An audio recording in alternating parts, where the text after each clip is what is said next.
Welcome to the Business Spotlight series. My name is Cote, and I am your podcast host on the show today. And today we have Kevin Grogan, CEO and founder of Big Timber Industries, as our guest. We're going to talk all about his business, his journey to business ownership, best practices, and some challenges that he's maybe faced along the way. We are giving you that inside scoop to what it's really like to own and operate a business. If this is your first time on our channel, be sure to like and subscribe to get notifications when we drop episodes like this. Well, welcome, Kevin. It is so great to have you here on the show today. Thank you, Kay. It's great to meet you and great to be here as well. Wonderful. Well, let's dive in. Tell us a little bit about you and your business, Timber Industries. So a little bit of background on me. I spent almost 20 years in working for a large corporation, and great journey, great company. And then COVID happened, right? Along with a lot of other people, I'm sure. It was a very disruptive time. I was faced with a position to leave the corporate business on my own accord, or stay. And personally, it was time for me to make a change. From a business perspective, that's where I kind of moved in a different direction and decided I would go out on my own and pursue my own business venture. I live in Austin, Texas. I love it here. I've been in this area for almost 25 years. Great community and great place to be. Oh, well, wonderful. Well, thank you for sharing that. And, before we hopped on the call, we talked a little bit about some ventures that you currently have. Like you kind of have a multifaceted uh, approach to business. Can you share some of the recent ventures that you've been a part of? Yeah, definitely. Like I said, I had started Big Timber Industries when I left the corporate world, and decided I would take a shot at, really just working for myself. It was kind of a test for myself to, see, hey, can I get out on my own, sustain myself, work for myself, and learn how to run and operate a business.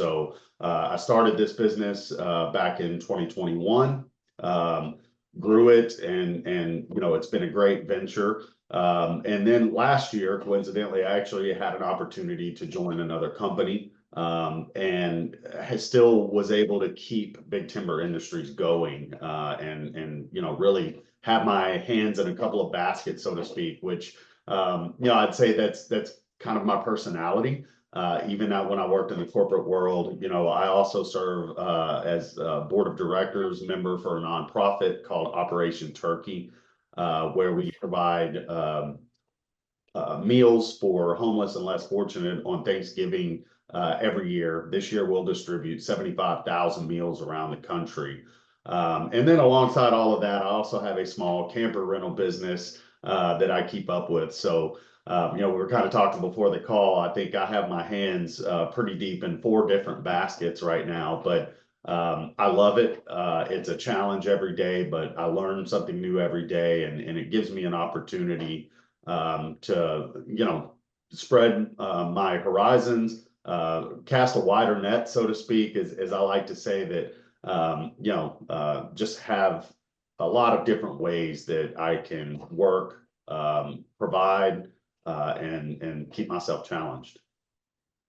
Definitely. Well, thank you for sharing a little bit about your backstory and kind of diving into those multiple different companies that you're a part of, and kind of like looking at like the many hats you wear. What is the one thing you're really focused on, like position wise within the big timber industries?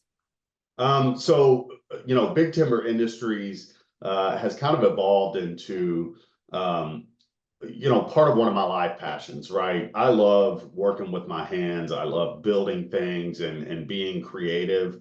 We serve both commercial and residential, but our focus, for the by and large, is more artistic, detailed, ornate type of projects where we're doing metalwork, woodwork, custom projects for our clients. it gave me an opportunity to really pursue something that I love as a passion in my personal life, and roll that into a business that's actually found success. That is incredible. So like if I were your ideal client and came in to purchase something, how would I know I'd be your ideal client? I think an ideal client for Big Timber is someone that has some vision of, I want to say the non-typical, right?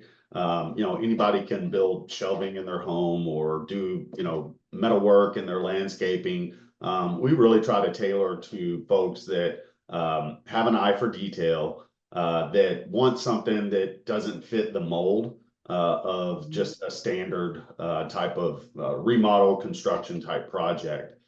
Gives us an opportunity to, really flex our creative muscles, and, really engage with the client in a different way, right? We don't offer turnkey products or projects or anything like that.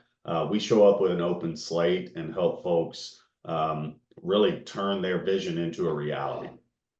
That sounds incredible. I especially love that artistic um, perspective on it. And that's incredible. So looking at, you said we, so there's got to be a really, really awesome team behind this. Can you share a bit about your team? How many team members do you have? And are you looking to grow?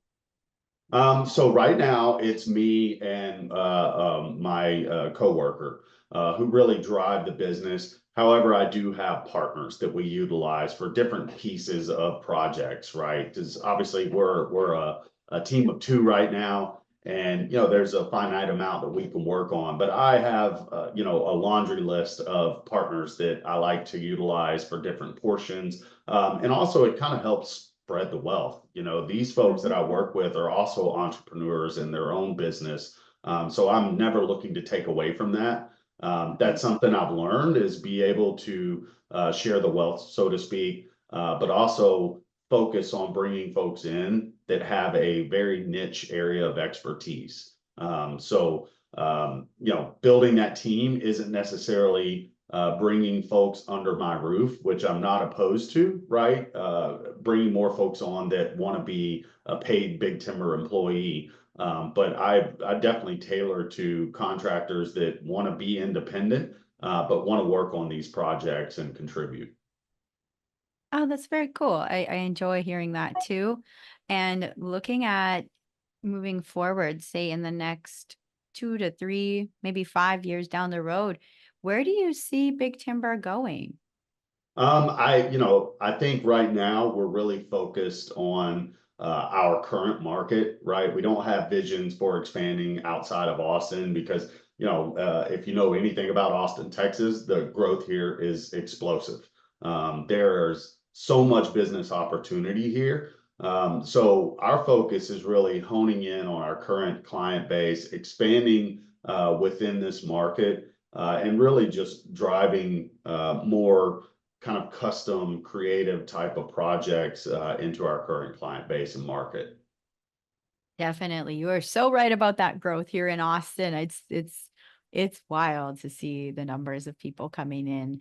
Kind of looking at from when you started the business up until now, what is an obstacle, something you maybe faced on your journey that was like a bit of a roadblock? And then how did you get through that and grow from it?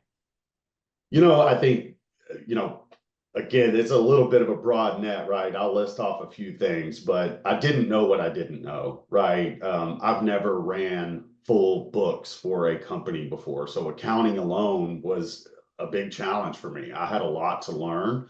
And then understanding tax strategies, things that are going to benefit the business, but also, help us manage money and cash flow in a very advantageous ways for us, right? So those were a couple of big hurdles. Then you move into, marketing and your reputation and your brand, right? I have managed some of those things in my prior lives or experience. But owning that myself was a new venture. So, I'd say those are some really big hurdles for me personally. And I think, even now as a business, we're still learning as we grow, but those things become easier. Those are a couple of the big things that I had to overcome very quick. But as with a lot of things in my life, trial by fire.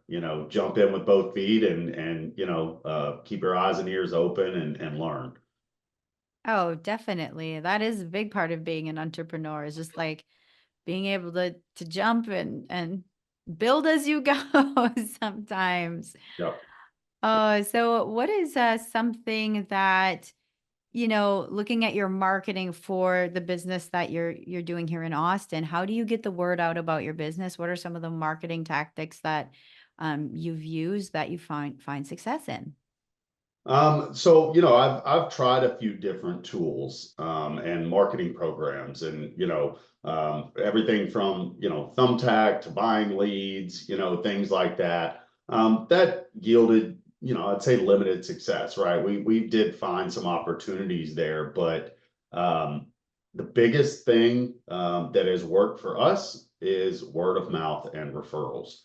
Mm-hmm. My best customers come from my current customers, or I'd say my best new customers come from my current customers, whether it's neighbors, friends, aunts, uncles.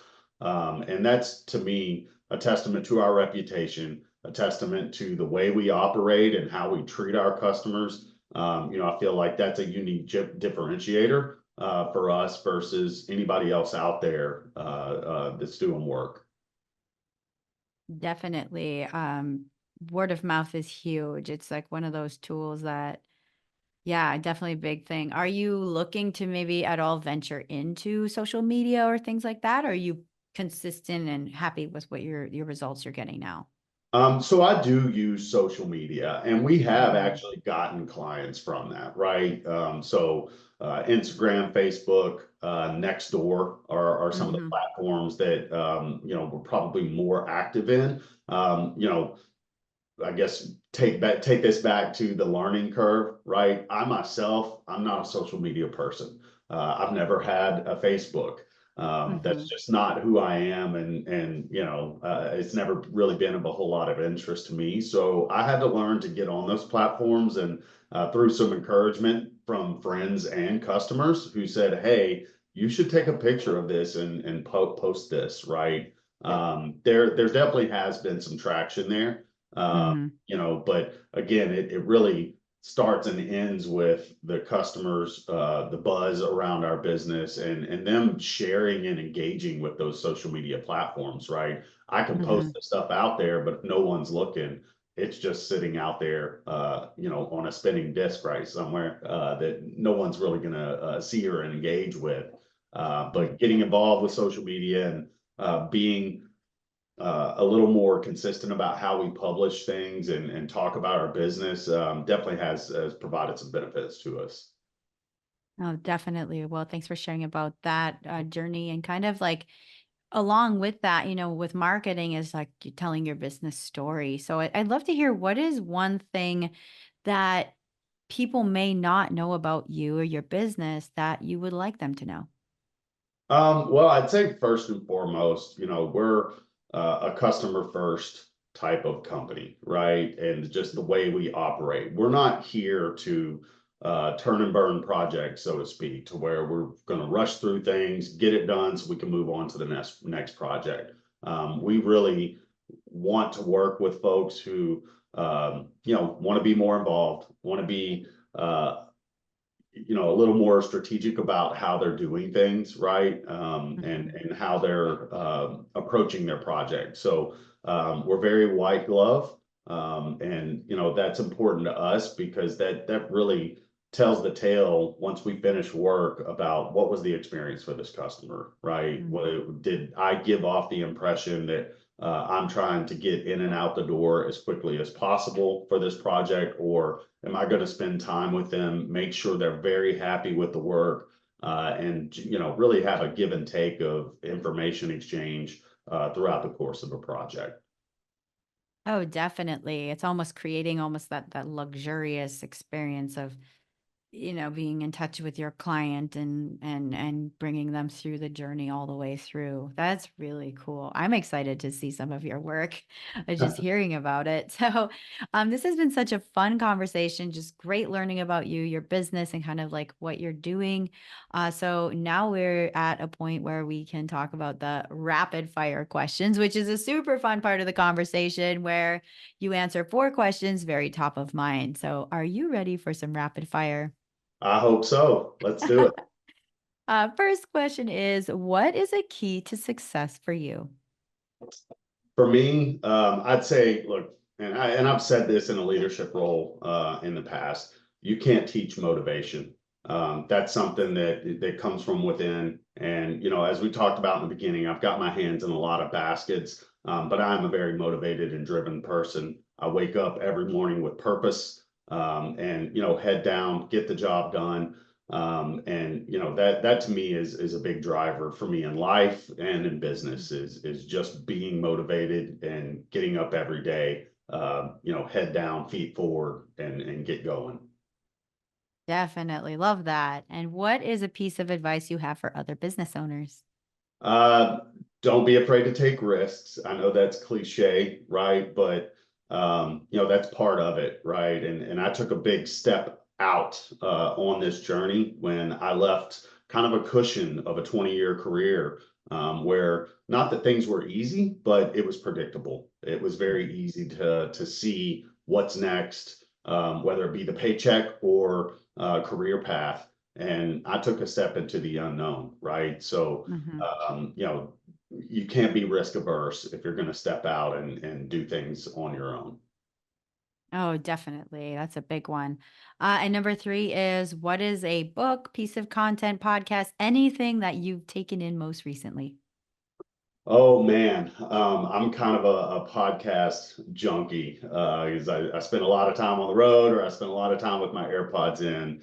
I love Planet Money. That's one of my favorite short clip podcasts. It's an NPR podcast. It covers so many different facets of money and how money works. And I think for me, it's over time just helped me look at money differently and evaluate how I interact with money differently. A lot of times I think we use money as a means to an end. But for me, it's a means for an enhancement of my life. I don't want everything in my life to be focused around money because I miss the point of living, right? Hmm. That's powerful. I just wrote that one down. And the final question is, if you could wave a magic wand and rapidly overnight change one aspect of your business, what would it be? I think it would be, let me think about how I say this. So I think it would just be, a focus on growth and trajectory, right? Because I have kind of kept my hands in so many different baskets. The growth isn't stale, but it's not up and curving to the right at the rate that I know it could be. Hmm. So maybe that's a self-criticism as we've had that conversation, right? Like maybe I need to take my hands out of a basket if I want to continue the growth and trajectory that I know the company's capable of. We've got a great reputation, great customer base, lots of repeat customers, which in my business, that's my favorite thing in the world, right? So, I think it's going to be more of a focused effort, but also not being averse to bringing other partners and people in who want to contribute and be a part of the company's success. Oh, that is great and very, very true. Well, I thank you for that. And, before we get into our final question for the day, how can people find you? How can they connect with your business? So Big Timber Industries at gmail.com. That's my direct email address to the business. Our phone number is 737-273-3218. We have not launched a website yet, which probably ties back to, hey, forward growth trajectory. But that is an investment we're looking to make. We are on Facebook, Instagram, next to Big Timber Industries or just Big Timber. Very easy to find us there. Well, thank you so much for sharing your information and about your business as well. And so, Kevin, for the final question of today, what is most inspiring to you today? Um, I would say my personal network of friends, coworkers, people are inspiring to me. I've always got my ear to the ground for not just the buzzwords, right? But things to live by, things to help motivate me even more, right? And keep Hmm. me motivated. I've got a great network of mentors who do great things, both in the philanthropical community, but also in the business world. So, my network and my people are probably my biggest motivation and inspiration. It's a never ending feed of things to look for, to live by, and advice. Well, thank you so much. That is very inspiring to me today as well. And I'm sure many of the listeners are also inspired. So, again, thank you so much for being on the show. It's been a joy to talk to you. Likewise, thank you for the opportunity.